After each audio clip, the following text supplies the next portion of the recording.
Assalamualaikum warahmatullahi wabarakatuh. Perkenalkan, nama saya Yunisa, NPM 23412017. Di sini saya akan membagikan resensi dari novel Laut Bercerita. Novel ini diangkat pada tahun 1998, bukan kisah tentang gerakan aktivis mahasiswa yang dihilangkan, namun pada kemanusiaan mereka dan keluarga yang merasakan sakit yang tidak akan pernah hilang. Laut Bercerita adalah novel karya penulis asal Indonesia bernama Leila Salika Chudori. Ia juga merupakan seorang wartawan di majalah Tempo. Novel terbitan tahun 2017 ini mengangkat tema persahabatan, percintaan, kekeluargaan, dan rasa kehilangan. Dengan berlatarkan waktu di tahun 90-an dan 2000-an. Novel ini mampu membius para pembacanya untuk menerobos ruang masa lalu dan kembali melihat peristiwa yang terjadi di tahun yang bersangkutan. Laut Bercerita menceritakan terkait perilaku kekejaman dan kebengisan yang dirasakan oleh sekelompok aktivis mahasiswa di masa Orde Baru. Tidak hanya itu, novel ini pun merenungkan kembali akan hilangnya 13 aktivis. Bahkan sampai saat ini belum ada juga yang mendapatkan petunjuknya. Tokoh utama dalam novel ini bernama Biro Laut Wibisana.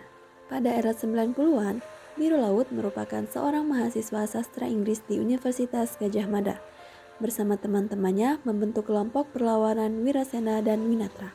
Kelompok tersebut berjuang melawan rezim Orde Baru yang dianggap bertentangan nilai-nilai mereka. Novel ini menggambarkan perjalanan hidup dan perjuangan Biro Laut, termasuk kisah-kisah dengan teman-temannya seperti Kinan, Alex, Daniel, Sunu, dan Bram.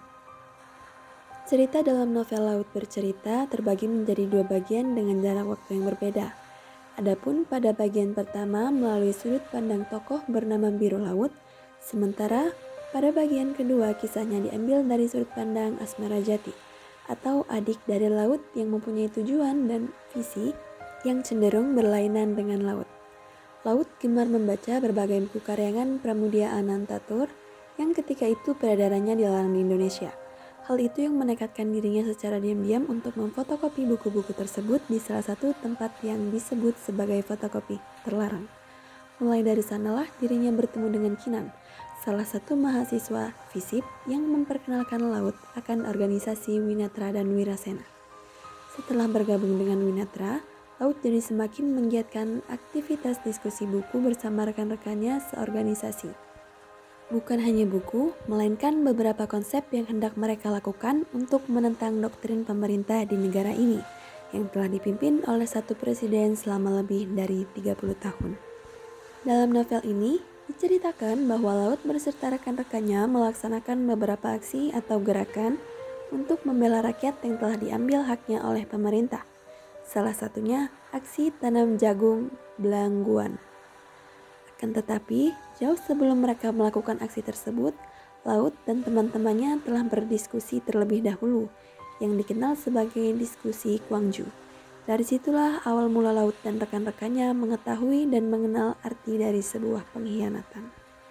Sesudah melancarkan aksi tanam jagung di Belangguan, Laut beserta rekan-rekannya kembali ke terminal. Mereka berpisah-pisah, ada yang ke Pacet, kemudian ada yang ke Yogyakarta. Saat berada di ruang tunggu bis, terdapat sekelompok orang yang mencurigakan yang mengintai mereka. Hingga akhirnya Laut, Bram, dan Alex sementara yang lainnya entah melarikan diri kemana. Mereka dibawa ke suatu tempat, semacam markas tentara. Di markas, sekelompok orang itu menginterogasi mereka. Tidak hanya diinterogasi, mereka pun diperlakukan secara tidak manusiawi, seperti disiksa, diinjak, dipukul, dan disetrum. Pertanyaan sekelompok orang tersebut tidak lain adalah siapa dalang dari aktivitas yang mereka lakukan. Singkatnya, Laut diringkus lagi oleh sekelompok orang yang tidak dikenal, tepatnya pada tanggal 13 Maret tahun 1998. Lambat laun, beberapa rekan-rekan yang lain pun hilang. Lalu, sekarang disusul oleh Alex dan Daniel yang menghilang. Di bagian kedua dalam novel Laut Bercerita, Asmara, adik dari Laut yang menjadi sudut pandang ceritanya. Pada bagian kedua ini berawal dari tahun 2000. Tepat 2 tahun sudah Laut beserta 13 temannya menghilang entah kemana. Hingga akhirnya dirinya mendapat informasi mengenai ditemukannya tulang belulang manusia di Kepulauan Seribu. Ada sebagian yang dikubur, Kemudian, sebagian lainnya sedang dilakukan penelitian oleh dokter forensik. Yang pada kenyataannya laut sudah meninggal pada tahun 1998 dengan cara yang sangat kejam, yaitu setelah dibunuh, mayatnya dibuang ke dasar lautan.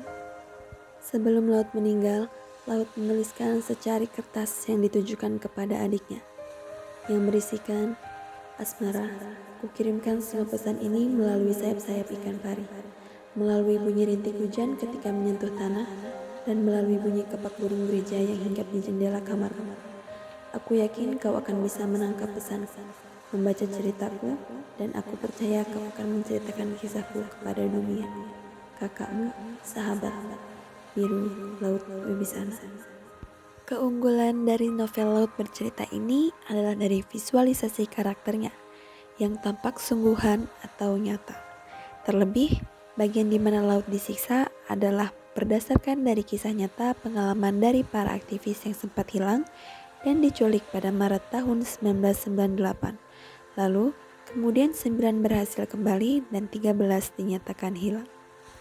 Kelemahan dari novel Laut Bercerita sendiri adalah pada bagian tahun latar belakangnya atau pada alurnya yang memakai alur maju mundur, sehingga banyak dari pembaca yang merasa kebingungan dan harus membaca setidaknya lebih dari satu kali untuk memahami keseluruhan isi.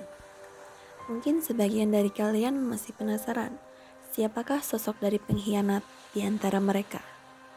Pengkhianat tersebut adalah Gusti Guroso, atau anggota yang tidak pernah dicurigai oleh Winatra, bahkan yang dicurigai adalah Naratama, orang dengan karakter penuh ambis dan selalu meremehkan orang lain. Segitu saja yang dapat saya sampaikan. Untuk kelanjutan ceritanya, kita bisa membacanya di novel Laut Bercerita. Terima kasih. Wassalamualaikum warahmatullahi wabarakatuh.